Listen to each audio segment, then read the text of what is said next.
কিরে লেবু, চলে এলি? কই না তো, আমি এখনো আসিনি তো। রেগে যাচ্ছিস কেন লেবু ব্রো?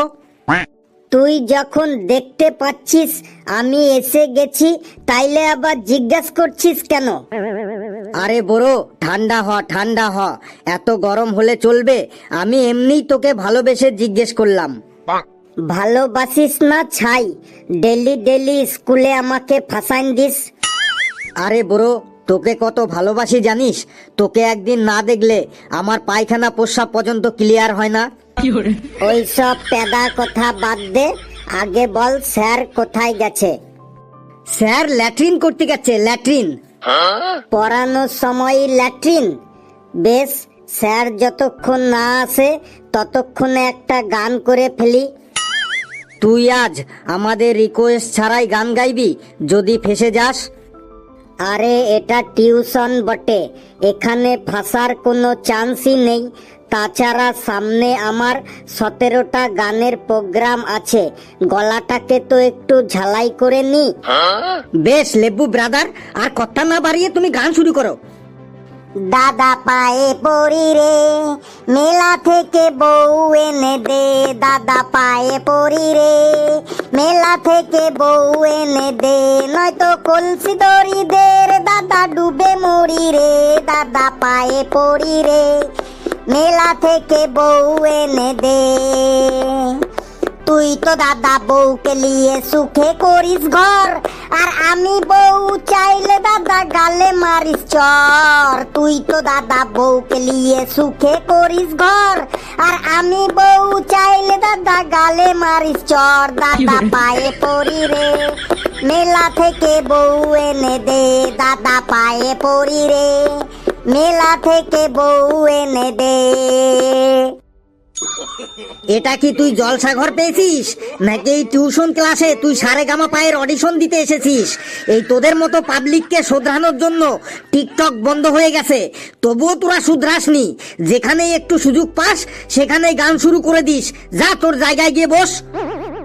আমি এবার নিজে নিজেই ফেঁসে গেলাম। আমার সব গুণধর ছাত্রছাত্রীরা, নে বস তোরা, এবার পড়াশোনা শুরু করি তাহলে। না স্যার, আগে আমাদের টিউশনের টাইমটা চেঞ্জ করুন। হ্যাঁ স্যার, ফেলু ঠিকই বলেছে, টাইমটা চেঞ্জ করুন আগে। এই সময় আসা যাওয়া আমাদের পক্ষে খুব প্রবলেম হয়। ঠিক আছে, তাহলে তোরা বল, টাইমটা মর্নিংয়ে করব নাকি ইভিনিংয়ে করব?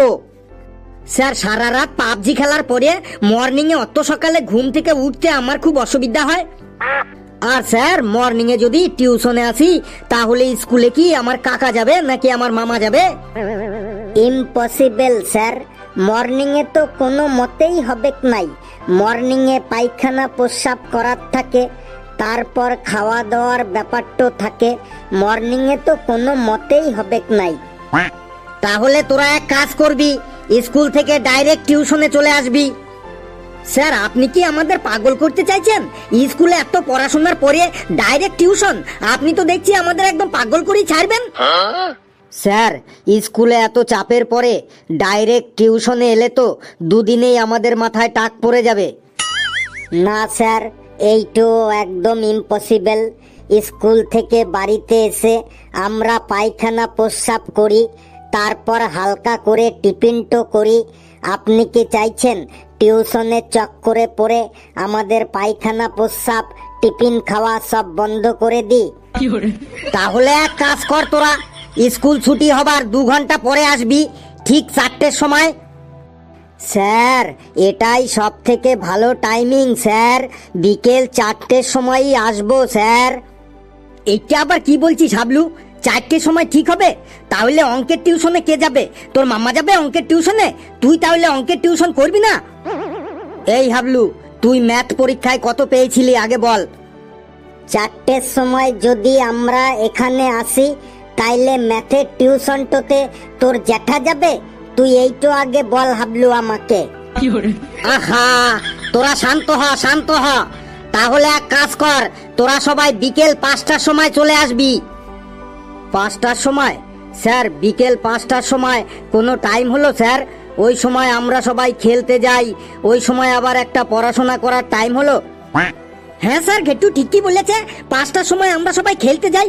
যদি খেলাধুলা না করি তাইলে আমাদের শরীর স্বাস্থ্য ঠিক থাকবে কি করে বলুন স্যার? হ্যাঁ স্যার, আমাদের ফিটনেস তো ঠিক রাখতে হবে, কারণ স্বাস্থ্যই সম্পদ। দেশ খেলেগা তবেই তো দেশ বাড়েগা। তাহলে তোরা এক কাজ কর, তোরা সন্ধ্যা 6টার সময় চলে আসবি।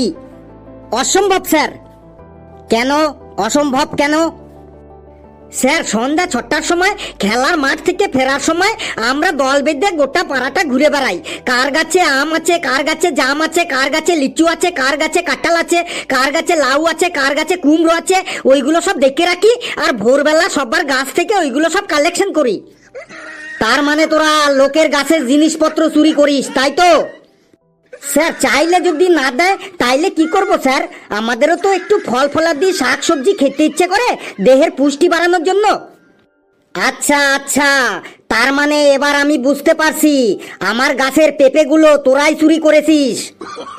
না স্যার, এই চেয়ার টেবিলের দিব্যি দিয়ে বলছি, আপনার গাছের পেঁপে আমরা চুরি করিনি। হ্যাঁ স্যার, ঘেটু ঠিকই বলেছে। ওটা অন্য কোনো গ্যাংয়ের কাজ বটে, ওটা আমাদের কাজ না। কারণ আমাদের গ্যাংয়ের কেউ পেঁপে খেতে ভালোবাসে না। বেশ, তোদের আর কোনো বক বক আমি শুনতে চাই না। তোরা 6টার সময় পড়তে আসবি, ঠিক 6টার সময় টিউশনে চলে আসবি। স্যার, আমাদের স্কুলের টিচার আপনার সম্পর্কে কি বলে জানেন? আমার সম্পর্কে? আমার সম্পর্কে আবার কি বলে তোদের স্কুলের টিচার? স্যার, আমাদের স্কুলের টিচার আমাদেরকে বলে তোদের টিউশন টিচার ভালো পড়ায় না, ওনাকে বলবি উনি যাতে একটু ভালো করে পড়ায়, তাহলে তোরা ভালো নম্বর পাবি। আচ্ছা, তোদের স্কুলের টিচার তোদের এমন কথা বলে, তাই তো? কাল ওনাকে গিয়ে বলবি যে উনি যদি ক্লাসে ভালো করে পড়াতেন তাহলে তোদের আর টিউশন পড়ার দরকার হতো না।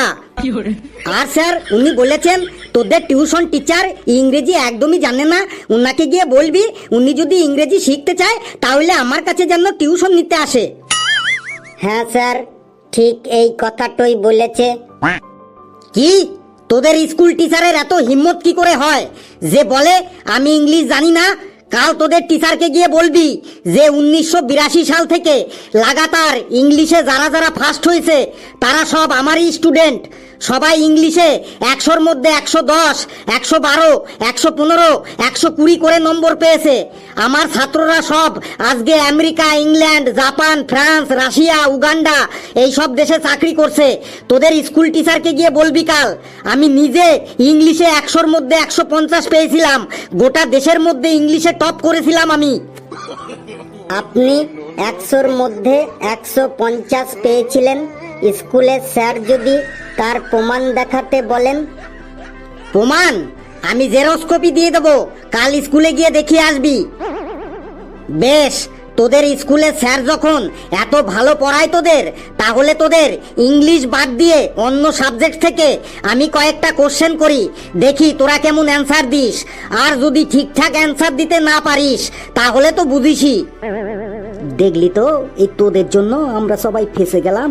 নে এবার অ্যান্সার দে, না হলে পেদানি খা সবাই। ঘেটু, তুই দাঁড়া, তুই বল কে প্রথম চাঁদে পা রেখেছিল? কে প্রথম চাঁদে পা রেখেছিল? স্যার, আমি তো কখনো চাঁদে পা রাখিনি।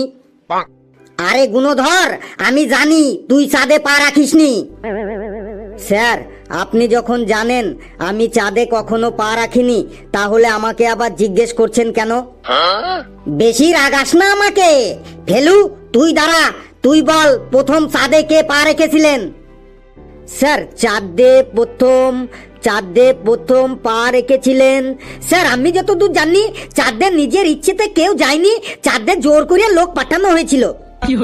আরে সে নিজের ইচ্ছেতেই হোক আর জোর করেই হোক, তুই বল চাঁদে প্রথম কে পা রেখেছিলেন? স্যার, আমার যতদূর মনে হয় চাঁদে প্রথম পা রেখেছিলেন বারাক ওবামা। কি, বারাক ওবামা? একদম রং অ্যান্সার। হ্যাঁ স্যার, এইটাই হবে। চাঁদে প্রথম বারাক ওবামা পা রেখেছিলেন। কাল আপনি আমাদের এটা পড়িয়েছিলেন। কই না তো, চাঁদে প্রথম কে পা রেখেছিলেন এটা আমি তোদের কোনোদিনই পড়াইনি তো। স্যার তাহলে যেটা আপনি আমাদের কোনোদিনও পড়াননি সেখান থেকে প্রশ্ন ধরছেন কেন? আরে গুণধরের দল, আমি তোদের জেনারেল নলেজ চেক করছিলাম। স্যার তাহলে আপনি বলে দিন চাঁদে প্রথম কে পা রেখেছিলেন, একবার বলে দিন, দেখবেন সারা জীবন মনে থাকবে আমাদের, তারপর আপনি যেদিন খুশি ধরবেন। ওরে গুণধরের দল, শুনে নে, চাঁদে প্রথম পা রেখেছিলেন নীল আর্মস্ট্রং।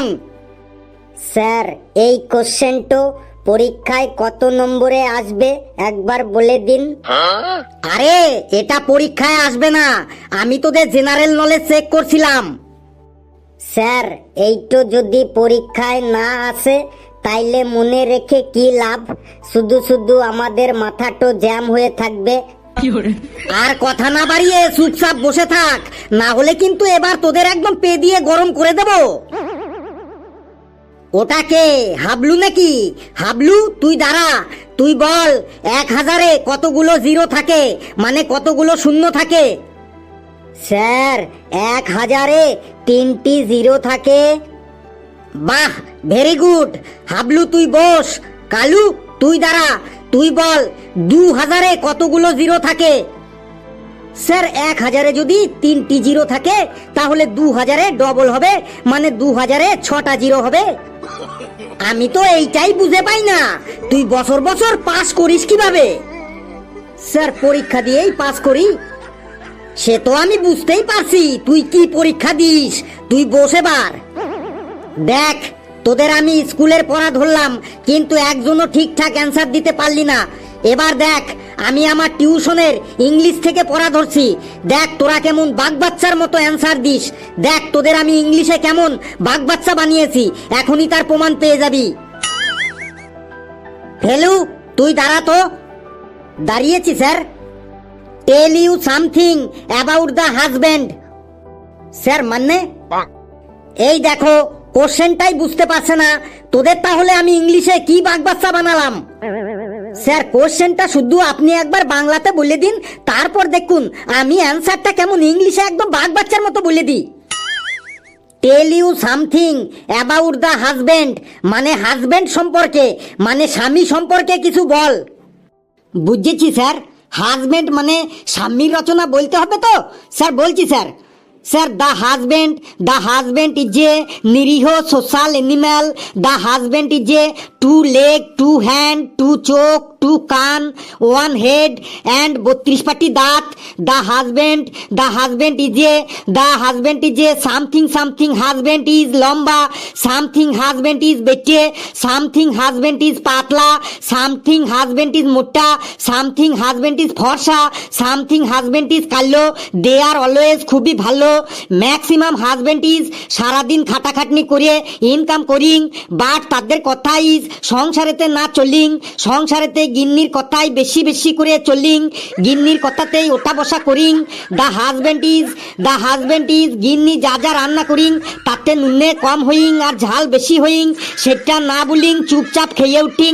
মানে হাজব্যান্ড যখন খেতে বসে তখন তার গিন্নি যা যা রান্না করে তাই চুপচাপ খেয়ে ওঠে। খাবারে নুন কম হইলো আর ঝাল বেশি হইলো সেটা বলার উপায় নেই। হোয়েন দ্য হাজব্যান্ড ইজ মার্কেটে যাইং উইথ হিজ ওয়াইফ, মার্কেটে গিয়ে গিন্নি যেটা যেটা পছন্দ করিং দেইং, হাজব্যান্ড সেই জিনিসটাই কিনিং। হোয়েন দ্য হাজব্যান্ড ইজ জামা প্যান্টের দোকানে যাইং, গিন্নি হাজব্যান্ডকে যে যে জামা প্যান্ট পছন্দ করে দেইং, হাজব্যান্ড মুখ বুঝে তাই তাই কিনিং। হাজব্যান্ডের যদি হলুদ রঙের জামা পছন্দ হইং, বাট গিন্নি যদি নীল রঙের জামা পছন্দ করিং, তো ওই হলুদ রঙের জামাটা বাদ দিয়ে নীল রঙের জামাটাই নিরুপায় হয়ে চোখ বুঝে কিনতে হইং। হোয়েন দ্য গিন্নি ইজ শাড়ি কিনিং, দ্য হাজব্যান্ড ইজ চুপচাপ গিন্নির পেছনে দাঁড়িয়ে থাকিং। When the husband is Mughlai খেতে চাইং, বাট হিজ গিন্নি ইজ এগরোল খেতে চাইং, তখন হাজব্যান্ডের মোগলাই বাদ দিয়ে গিন্নির কথাতেই এগরোল খাইং।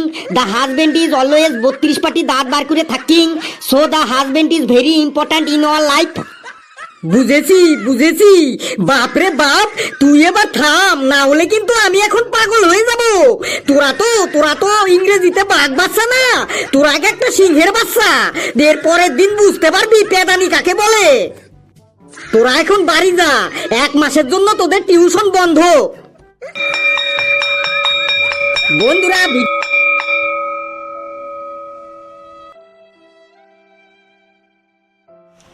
নমস্কার শ্রোতাবিন্দু, আমি এই চ্যানেলের ডিরেক্টর। আমার রিকোয়েস্ট, আপনাদের যদি আমাদের এই ভিডিও ভালো লেগে থাকে তাহলে অবশ্যই ফলো দেবেন, লাইক করবেন এবং অবশ্যই কমেন্টে জানাবেন। ধন্যবাদ।